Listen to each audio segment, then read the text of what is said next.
Ya, pemirsa Kompolnas Channel, saat ini saya sudah berada di Pelabuhan Malundung Tarakan, Kalimantan Utara, lokasi penemuan dan penyitaan 17 kontainer terkait dengan penyelundupan pakaian bekas. Kompolnas juga sudah turun ke lapangan didampingi oleh Itwasda dan Direskrimsus Polda Kaltara dan juga Kapolres Tarakan beserta jajarannya. Berikut ada 2 kendaraan truk yang disita. Dan di sana ada juga beberapa kontainer yang ikut disita. Dapat dilihat di sini cukup ramai. Dan kita akan menemui salah satu anggota Kompolnas. Kita akan bertanya tentang tanggapan beliau terkait kasus penyelundupan pakaian bekas ini.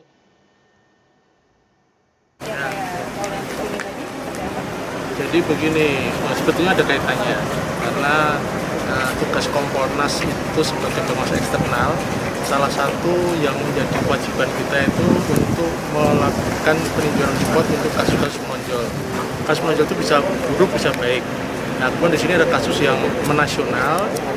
Pertama soal tambang ilegal, di mana tambang ilegal itu yang menjadi keprihatinan kita yang ditangkap justru anggota Polri. Ada oknum Polri terlibat. Kemudian kita ternyata ada kasus lagi yaitu temuan 17 kontainer. Menurut data sementara ada keterlibatan HSB, tapi sampai sekarang masih didalami. Terkait Bawapres ya Pak ya? Ya, kita sudah cek bahwa ternyata sekarang prosesnya sudah naik ke penyidikan. Gelar perkara yang sudah dilakukan adalah gelar perkara dari penyelidikan ke penyidikan. Tadi informasi baru saja peroleh dari Direskrimsus, hari Jumat nanti tim penyidik akan ke Jakarta untuk mendengarkan keterangan ahli saksi ahli perdagangan, ada ahli pidana untuk memastikan penetapan pasal dan tersangka. Hanya yang informasi yang kami peroleh dan ini kami mengawal betul tugas Kompolnas di situ karena Kompolnas harus punya kewajiban sesuai dengan perintah undang-undang. Kami harus mengawal posisi Polri untuk profesional dan mandiri.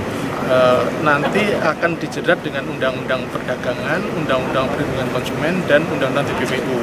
Tapi kepastiannya kita akan melihat bagaimana nanti saksi ahli memberikan penjelasan dan gelar perkara untuk penetapan tersangka. Kalau sejauh ini Pak, dari laporan Pak terima sudah memenuhi? Sudah on the track, artinya begini, pertama on the track, kemudian ada keterbukaan dengan ini berani dibuka ke publik. Karena ini kejahatan korporasi. Kejahatan korporasi itu tidak mungkin hanya satu orang, pasti ada banyak orang. Sehingga ya, kita harus hati-hati betul, apakah ada keterlibatan internal atau eksternal atau itu harus betul didalami. Oleh karena itu penjelasan dari saksi ahli ini penting karena untuk penetapan tersangka kan syarat minimal 2 alat bukti itu harus dipenuhi dulu. Jangan sampai nanti ada pra peradilan. Saya sudah ingatkan betul kepada Direskrimsus, ini kasus besar di mana menjadi perhatian publik, di mana semua mengawasi, jangan sampai nanti ada pra peradilan sehingga harus hati-hati betul ketika penetapan tersangka. Memang ada indikasi keterlibatan HSB, tapi indikasi ini kan tidak indikasi langsung karena dia punya banyak pion-pion, banyak orang-orang. Ini yang harus didalami. Dan saya kira karena ini era keterbukaan, karena transparansi dalam rangka kita mewujudkan law enforcement yang benar-benar profesional, ya harus kita lakukan secara terbuka. Jadi berarti kan kalau ini kemungkinan kejahatan korporasi ya Pak ya? Pasti korporasi, karena begini, dia memakai kontainer, tidak mungkin kerja polisi. Ada bea cukai, ada pelabuhan, ada siapa yang benar, siapa yang salah kan ini belum kita tahu semua. Nanti proses penyidikan akan berjalan dengan penyidik harus berani gitu ya Pak ya kan? Oh iya, justru itulah minta Kompolnas mengawal. Kompolnas ini kan kami punya kami nggak punya kewenangan penyidikan, Kompolnas nggak punya itu. Tetapi kami punya kewenangan koordinasi. Kami dengan Komisi Kejaksaan, Judisial, dengan KPK, dengan lembaga-lembaga lain, dengan kalau terlibat dengan Komnas yang lain, kami punya dengan KSP, kami juga ada koordinasi rutin ya dengan Kemenko, sehingga harapan kami dengan kita kawal ini akan melancarkan proses penyidikan ini. Jika pada akhirnya ternyata hanya HSB dan pion-pionnya tadi Pak yang dari instansi ternyata jadi tersangka, Kompolnas seperti apa Pak? Nah, kita nggak mengira-ngira ya, nggak bisa kita mengada-ada atau karena belum terlibat. Kalau memang nanti ada keterlibatan oknum itu ya kita harus benahi. Ini persoalan yang nggak sederhana. Saya sampaikan kemarin di teman-teman di Bulungan, polisi itu sejak dia dididik menjadi orang baik. Maka polisi harus jadi pelindung, pengayom, pelayan. tetapi karena lingkungan, karena karakter, karena mungkin karena macam-macam, orang baik ini bisa berubah karakternya. Nah, kalau memang itu dilakukan oleh oknum polisi, berarti dia nggak layak jadi polisi. Aturan sudah jelas, kalau sekian tahun sudah ingkrah, terus sekian tahun harus PTDH, itu udah ada aturannya. Itu urusannya nanti Propam. Selain kasus ini kan juga ada beberapa kasus lain dan lain yang mungkin berkaitan dengan HSB, Pak. Ya. Itu dari Kompolnas seperti apa? Kita baca informasi, tapi kita mau dalami terus. Sekali lagi, kewenangan penyidikan ada di Polda dan di Polres ya, penyelidikan ya. Kami Kompolnas tugasnya mengawal. Ya. Jadi Pak, terkait kan ada keluarga korban menyurat di Kompolnas ya, kayak terkait kasus laka laut yang tahun 2021. Ya. Di Kompolnas seperti apa? Kan ada Kami sudah terima suratnya, sudah jawaban. Informasi yang kami peroleh itu laka laut. Tetapi kalau ada kan yang namanya kasus begini, Mbak. Ini kasus, kemudian sudah ditemukan bukti, sudah ada penyidikan. Lalu kemudian ada bukti baru, kita bisa cek lagi. Sampai hari ini bukti baru itu belum terkonfirmasi secara karena kita bicara hukum ya. Hukum kan harus ada data, ada fakta, ada bukti. Ketika itu Kompolnas sudah mengklarifikasi kepada pihak kepolisian ya, Pak? Sudah. Penjelasannya sudah ada secara detail bahwa itu laka laut.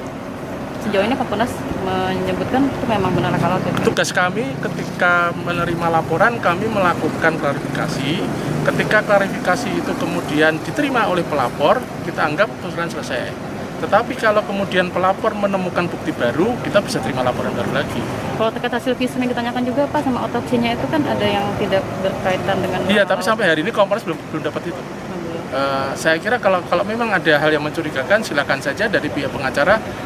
Pengacara yang bersuratnya dari keluarga korban atau pengacaranya? Pengacara. Jadi atas nama pengacara, bukan kuasa hukum ya, kuasa hukum maksudnya, kuasa hukum. Silakan saja kuasa hukum melaporkan ke kami. Tugas kami melakukan klarifikasi ke pihak karena kami kan punya akses, kami punya MOU dengan Kapolri, jadi dengan cepat akan kami apakah itu nanti ke Propam, apakah ke Bareskrim atau nanti tergantung. Sejauh ini laporannya masih belum ada ya. Hanya bersurat aja ya. Hanya bersurat ya. Ya biasanya begini, kalau persoalan ini menjadi besar dan butuh penjelasan yang detail, kita memanggil yang namanya ketika kita itu audiensi. Audiensi itu bisa dengan datang langsung ke Kompolnas, bisa lewat daring. Jadi tidak harus orang sini lewat daring. Kami ada audiensi itu dan itu terjawab. Sampai hari ini belum ada itu. Belum ada bukti disertakan ya Pak ya? Belum ada. Jadi kami menunggu. Kami juga sebagai lembaga negara kan kami juga nggak boleh asal-asalan. Ada prosedur yang seperti apa mekanismenya Pak kalau harus melaporkan kejadian kepada Kompolnas? Tinggal melaporkan ya. Ada webnya Kompolnas ya, www.kompolnas.id.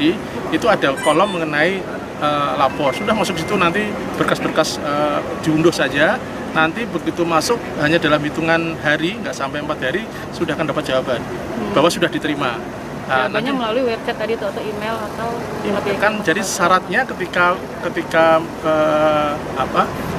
input, ketika login itu harus mencantumkan nomor HP dan email.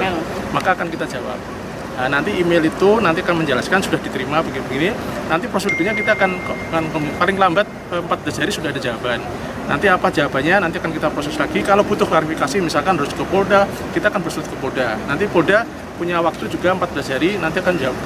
Sejauh ini ada banyak juga Pak laporan itu? Banyak. Kompolnas itu 1 hari minimal 10 minimal. Sehingga 1 bulan itu minimal 300. Jadi kalau 1 bulan 300, 1 tahun kan hampir 4.000. Dari sejumlah yang dilaporkan itu Pak, ada yang sudah mungkin ada tindak lanjut yang lebih baik? Oh banyak. Jadi yang dilaporkan ada yang terima kasih, ada yang misalkan begini, dilaporkan ternyata mampetnya di kejaksaan, kita koordinasi dengan komisi kejaksaan, langsung dalam hitungan hari biasanya langsung kelar. Apa sih Pak yang bisa dilakukan Kompolnas untuk bisa memberikan rasa mungkin dari masyarakat itu merasa bahwa Kompolnas sudah berbuat banyak? Apa sih titik akhirnya kepada sepanjang laporan itu kemudian membuat pelapor itu puas, itu artinya apa yang diharapkan tercapai.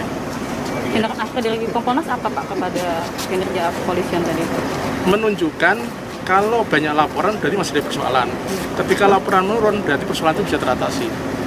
Ya. Ada sanksi dari Kompolnas kepada? Oh ada pasti. Kita kan rutin dengan para dengan Kapolri, dengan Raja Utama kita komunikasi pasti.